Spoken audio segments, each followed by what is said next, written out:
my shiny face, hello my besties. We talk about romance quite a lot on this account, okay? And let me just say it's because it's my favorite genre, okay? I cannot shut the fuck up about it. I'm a romantic at heart. Ever since I was little, rom-coms, romance books, TV shows, anything that gets my romance little brain going, it'll do it for me every damn time, okay? Which is why it's my favorite genre. I love to escape into romance. I love romance in real life, out of fake life, in another life. I love romance. But today we're gonna do something different, okay? Because I also read other genres. If you didn't know, I know. Crazy stuff over here. I don't just read romance, I also read fantasy, I read thrillers, I sometimes read nonfiction. I kind of want to start reading some more, but stay tuned for that. Anyway, are you focused? You're not focused, are you? I fixed ya. Anyway, what were we saying? Oh yes, thrillers. I read thrillers also, and it is one of my favorite genres, honestly. Like after romance, thrillers are up there for me, right along fantasies. So we're gonna talk about my favorite thrillers today. Now, I am not an expert by any means, okay? Like I would say I'm a romance expert. That I've read like over 300 romance books, probably way more than that. So I feel like I can talk about that without, you know, feeling unqualified, not qualified. Thrillers, on the other hand, I think I've read a solid like maybe 100, maybe 50, I'm not even really sure, but I'm going through some more. So this is coming from someone that is not an expert in thrillers, okay? But these are just my favorites. These are the thrillers that really got me and that I would recommend. Again, not an expert. Don't yell at me. I'm sensitive. I have to start with the first book that I've ever read that is a thriller, okay? This is my very first thriller read. The first book I've ever read that's a thriller. The very first thriller I've ever read. The very first book I've ever read that a thriller it was. And that is The Silent Patient by Alex. Okay, listen, let me try to pronounce this. Alex Michaelides. Alex Michaelides. Alex Michaelides. Alex Michaelides. Alex, my homie Alex. I'm so sorry. I hate when people pronounce names wrong. I try so hard to pronounce names correctly, but English isn't my first language. Alex, I'm so sorry. I don't even know if your last name is supposed to be American. I feel like it's not. Maybe it's Italian. Maybe it's French oui oui baguette. I don't really know what I'm saying anymore. The point is, I'm so sorry for pronouncing your last name wrong. You're not watching this. You're really not. Anyway, The Silent Patient. This is my first thriller I've ever read. And okay, not ever read. I'm sure that in middle school I read some thrillers, but this is the first one that I can recall reading. And with thrillers, okay, I'm gonna try my best to explain these to you without over-explaining them because I feel like going into thrillers as blindly as you possibly can is what's best. So all I will say about this book is, first of all, it fucked me up, okay? I thought I knew what was happening going into it. I thought I knew what was going on. Ooh, me oh my, I did not know. This book I feel like has half-half. Either people love it or hate it. I am very much on the love it side. Basically, you have this woman, Alicia Benson, and she comes home one night for no reason whatsoever and stabs her husband, Gabriel, several times. She either stabs him or she like shoots him.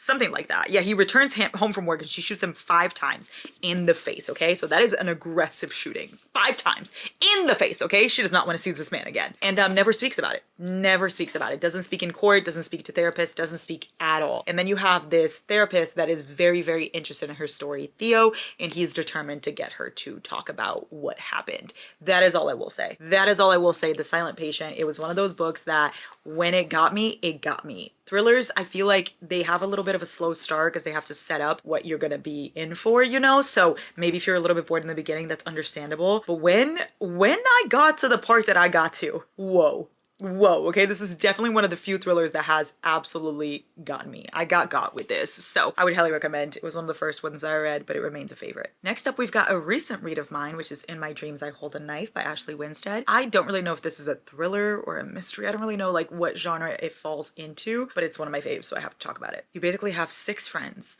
1 college reunion, and 1 unsolved murder. Dun, dun, dun, dun. Basically 10 years ago, you have 6 friends that were very close, and one of the friends is murdered. And now it is 10 years later, and the 5 friends remaining are going for a reunion, and they're going to uncover what happened with the murder because it is unsolved. So this goes through a now and then timeline, and you see what's going on before, and you see what's going on now. The characters are all so fucked up in the best of ways, okay? If you like One of Us is Lying, that YA like murder mystery kind of book, I feel like you would like this one. This is basically the adult version of that. It got me, okay? A lot of people have a lot of different things to say about this book. My opinion is that it's really fucking good, okay? And I read another book by Ashley Winstead, this one right here, The Boyfriend Candidate. So she also writes romance as well, and I really liked that one. So I feel like I just like her writing in general, and I just really enjoyed how fucked up these characters are and how much I wasn't cheering for them, but then at the same time how much I was. I don't know, okay? Make it make sense. This book proves that I am not a good person. In my dreams I hold a knife. I love this one. I'm sorry. I just do. It's the way no one's yelling at me. Like, I don't need to apologize, and yet here I stand. I'm one of those people that just apologizes for everything. I'm a doormat. Doormat that says, Larry, step all over me. Okay. I can't do a thriller video without talking about my favorite thriller author as of right now, okay? Like I said, I'm fairly new to thrillers. I'm not an expert in the genre, which is why this author's my favorite. I feel like a lot of people that read thrillers 24/7 definitely don't like Frida McFadden, but I do. And these are my favorite books by her, okay? These are the ones that I would die recommending, okay? The first one I read by her was The Housemaid, because this is definitely the most popular, and I would say for good reason. It's very, very fucking good, okay? Now, if you read The Last Mrs. Parrish, a lot of people say it's the same as this. I've never read that one, so I can't deny nor confirm, but The Housemaid, it got me, okay? Basically, you have a housemaid, yes, right there in the title, and she goes to clean the Winchester's house. I know, Winchesters, not Sam and Dean. One would wish, but they're on a hunting trip. You know, dad's missing, and they gotta go. Anyway, it was only funny for my Supernatural fans. If you watch Supernatural, I'm sure you laughed at that, okay? But if you don't, then rats up a rat tree. What was I saying? She goes to clean the Winchester's house, and then she starts to notice some crazy shit going on in there. There you go. Then the next one I read, actually, I don't even know if this is in order. I know this is the very first Frida McFadden book I read, and it remains a fave, so definitely very good. There's also another one of The Housemaid. It's The Housemaid Secrets, and then there's a third one coming out, which is The Housemaid is Watching. So this one is a series by Frida McFadden. Anyway, my personal favorite is Never Lie. This one is the one that truly, truly got me. I think that everybody could possibly love this book. It doesn't make any sense to me if you got the what are those things called? Twist. If you got the twist. If you got the twist, you're crazy. Like, you're just insane. You're just probably the best person known to man, because I did not get it. I really thought I did. I went through this whole book thinking, I know where you're going with this. No, I did not. No, I did not. Bamboozled I was. This follows Trisha and Ethan, and they are newlyweds, and they are both basically going to visit this house, and then they get stranded there because there is a storm. And in the house, Trisha finds cassette tapes of this psychiatrist that used to live there, and some of her old patients, and she disappeared, and Trisha and Ethan are gonna find out what happened to her. That is essentially the plot of this, but everything you think you know, you don't know. You don't know. Just listen to me. This book, it gets you.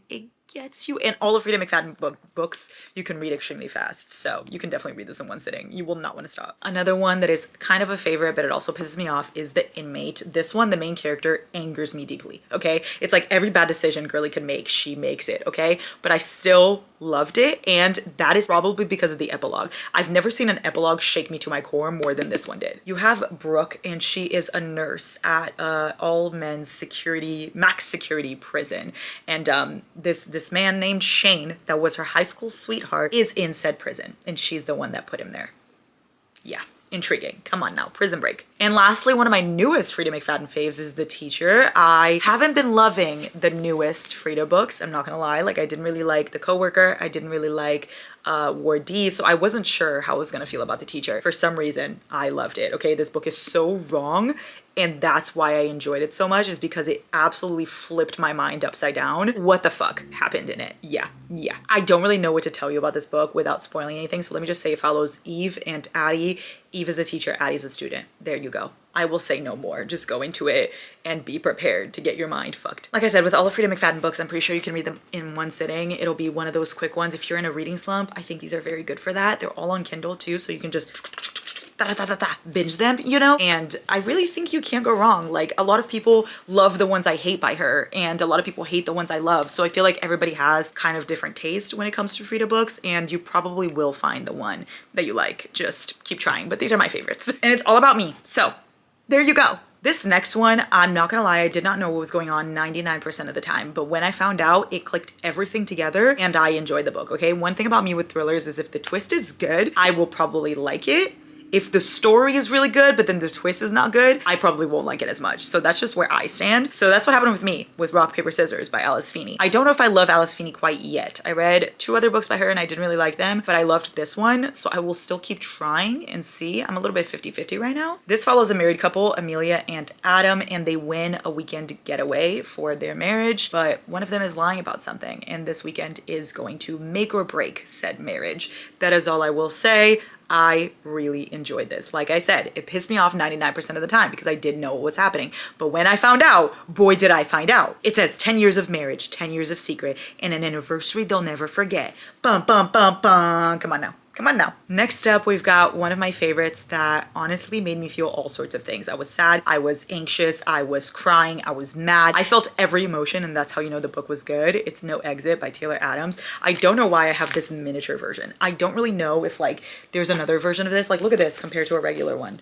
It's like one of those pocket-sized books. I don't love them because first of all, I'm never gonna put a book in my fucking pocket, you know what I mean? Second of all, why is it this size? Why? It's the size of my hands. Maybe my hands are too big. What do we think? What the fuck? Big hands, you know what that means. I don't know, actually. Big personality, big brains. Anyway, No Exit. What was I saying? Oh yes, okay, so this follows a college student and she is driving home to visit her mom, okay? And a snowstorm comes about. So she gets stuck in this, what are those things called on the side of the road where you stop to get gas? Not gas stations, no. Those other ones, those things, those stop places. Those, what are they called? She's driving, what is it called? Highway, rest stop, rest stop. Okay, she stops at a rest stop to rest and get gas, but then she gets stuck there with strangers. And she is like walking into the place, you know, because there are vending machines, there's bathrooms, she's gonna go into the rest stop. And then she sees a little girl trapped in a cage in one of the cars in the rest stop. And there are strangers inside. She doesn't know whose car that is. She doesn't know how she can save this girl, but she wants to try. Oh my goodness, I was so anxious. I was so like dying over this character. I was cheering for her so much. I wanted to be inside this book and help them, and I physically couldn't, and that angered me. I even cried at the end. That's how much I enjoyed it. I haven't watched the movie. A lot of people are telling me that I should. I don't know because I really loved the book, that I just don't know if the movie's gonna ruin it for me. We'll see. Anyway, it says 13 hours, 4 strangers, 1 missing child, no exit. She knows her odds. She'll fight anyway. I loved it. I loved it. This was one of those that I really, really cheered for her, and that's why I enjoyed it so much. So I would highly recommend No Exit. I'm pretty sure that I read this one and then I listened to it too. So this is a good audiobook if you want to listen to it. Next up, we've got my favorite Riley Sager book, which is The House Across the Lake. This is my first book by him and coincidentally my favorite. I have tried several after this and none of them have really topped it for me. This book feels like a movie in my mind. Like it literally read like a movie, and it says here that it's, no it doesn't. I was gonna say it says it's gonna become a movie, but it says New York Times bestseller.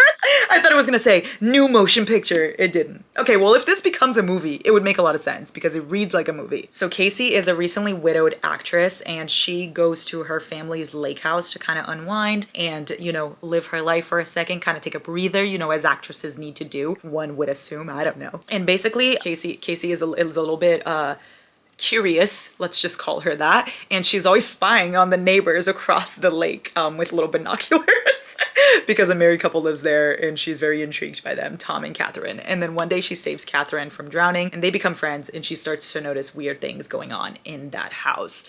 I was not expecting what happened in this book to happen, and I think that's why I enjoyed it so much. I hadn't read any reviews. I hadn't read even what it was about. I just kind of went into it, and I think that's the best way because I was so shocked. I feel like a lot of people could hate this, but I personally loved it. I got goosebumps. Literally just thinking about it makes me get goosebumps again. Can you see the goosebumps? Can you see the goosebumps? Yes or no? Just know I have them. Trust me, okay? The House Across the Lake, Riley Sager. I am excited to continue reading Riley Sager and hopefully find more books by him that I love, but so far this has been the only one that's done it for me. This next one I'm going to show you, I feel like a lot of people probably hate, but it is one of the books that got me started with reading, so I can never hate it, okay? It's Varity by Colleen Hoover. This book is becoming a movie, you guys. This book is becoming a movie for my Varity fans out there. What the fuck? I'm excited to see what's going to happen. They could either absolutely destroy it or they could kill it. Let's see what happens. Anyway, Varity is one of those thrillers that kept me up at night. I literally started reading this probably at like 5 p.m. and then I finished at like 5 a.m. because I could not put this book down. I even tabbed it. And me tabbing thrillers is absolutely unheard of, but I did it. So you have Lowen, and that's who you follow in this book. She is a writer, and she gets hired to go live in the Crawford family house and write for the wife that lives there. Let me explain. You've got Jeremy Crawford and Verity's like a best-selling author, and she can no longer write. So Jeremy hires Lowen to come ghostwrite. Is that what it's called? Ghostwrite? Sure, ghostwrite for Varity because she's a best-selling author, like I said. And then she finds a manuscript that changes everything forever. Yes, this book was one of those that I was like, la-di-da-di-da-di-da-di-da, and then I was like, looking around thinking somebody was in my house. That's how much it got me. A lot of people hate it, but I personally love it. So do with that information what you will. Varity. I feel like if you're new to thrillers, this could be a really good one to start. The last two I'm going to talk about are both series, and they're both YA mystery books, okay? So they're like thrillers, but in the sense of there's a lot of other shit in it too. It's not just like just thrillers. It's not just mystery. It's mystery, it's YA, it's a little bit of romance, it's a little bit of focusing on the characters. You have to read the series in order, and that is why I love them so much. So if you're in the mood for a little bit of mystery, but you're trying to go in the YA route, these would be good for that. First up, we've got A Good Girl's Guide to Murder by Holly Jackson. I love this series more than I love myself. That is dramatic, but it's true. I love many things more than I love myself though, so that doesn't say much. Anyway, we've got A Good Girl's Guide to Murder, then we've got Good Girl, Bad Blood, and then we've got As Good as Dead. You do have to read them in order. Like I said, these are not the kind of books that you could just pick up the last one. You will be very confuzzled. Basically, it follows Pip, and she's a high school student who wants to solve a cold case in her town. And then you have Ravi, who is the boy that helps her. That is all I will say about that. These books absolutely just swept me up. I could not put them down, okay? I remember I was on a road trip with my family when I started it, and I just binged all of it. That's how much I loved it. This one is my personal favorite. The last one is either a hit or miss for people. For me, it was a hit. I loved it, but I loved these two. It was one of those that just, it has romance, it has the mystery, it has the characters, it has everything you could want and more, and it is just so fun, but the mystery is also there. You know what I mean? Like, I would still classify it as a mystery. It's not one of those like thrillers, but it's but it's there, you know, it's like a thriller. It's not thriller, you know? You get me. And lastly, we've got the series that I talk to you guys about constantly, so I'm sure you've seen me tell you before, but it's The Naturals by Jennifer Lynn Barnes. Listen, The Inheritance Games is her favorite series, her most popular series, but this is her best, in my opinion, okay? If you like Criminal Minds, this is the series for you. This is Criminal Minds, but make it YA, okay? You have these teenagers who are very gifted. They are very smart. They all have like a certain ability that they can do that will help the FBI. So the FBI hires all of them, puts them all in a house, and gets them to solve cold cases. And that is essentially what you follow here. You do have a love triangle. You have such amazing characters. I ate these up, okay? Like I said, if you like Criminal Minds, this series is for you. And you should like Criminal Minds because who the fuck doesn't? Yeah, I said that. So those are all my favorite thrillers. Yay! Hopefully I'll have more soon. Like I said, I'm not an expert. I don't read only thrillers, but I wanted to make this video because you guys have asked for it before. Hello? I'm filming! You guys have asked for it before, so here it is now. Hopefully you enjoyed it. Let me know your favorite thriller because then it'll give me recommendations for what I should read next. Oh wait, I have one more. I have one more. This one has to be included because of how much it absolutely destroyed my brain cells, but I did rate it 3.75, but let me explain. I still think about it. Okay, so I don't know what that says about the book about me, but I feel like everyone should try it at least one. It's called Don't Let Her Stay by Nicola Sanders. I don't own the paperback because it was one of those books that pissed me off so much I didn't even want to look at it, but I can't stop thinking about it. Make it make sense. Let me just read you the little blurb of this book, okay? Because I feel like I can't tell you anything about this. It says, someone inside your house wants you dead, but no one believes you. Joanne knows how lucky she is. Richard is a wonderful husband. Evie's the most gorgeous baby girl. They live in a beautiful house. Life couldn't be better until Richard's 20-year-old daughter, Chloe, turns up. There you go. I will just tell you that. This book angered me like no other book ever did. I wanted to die, but at the same time, like I said, can't stop thinking about it. It's one of those that will just what are those things called? Gaslight? Yes, it will gaslight you into believing something to be true, and then it'll gaslight you again, and then it'll gaslight you some more, and then by the end, you don't even know what happened anymore. You don't even know what occurred. You're just like confuzzled and bamboozled and flabbergasted, and that was me. And you know what? Maybe I'll buy the paperback because now that I'm thinking about it, maybe I liked it. I had to talk about this one here, okay? Because it was just one of those that angered me so much that I feel like like I said, you have to read it to form your own opinion. Let me know what you think. Now I'm done. Anyway, tell me your favorite thrillers down below, because then I could have some more thriller recs and then I could read some more, and then maybe I'll have a part 2 to this video eventually. Thriller girlies. Tell me your faves. I cannot wait to read. I love you so, so much. Have such a great day. Hope you enjoyed this.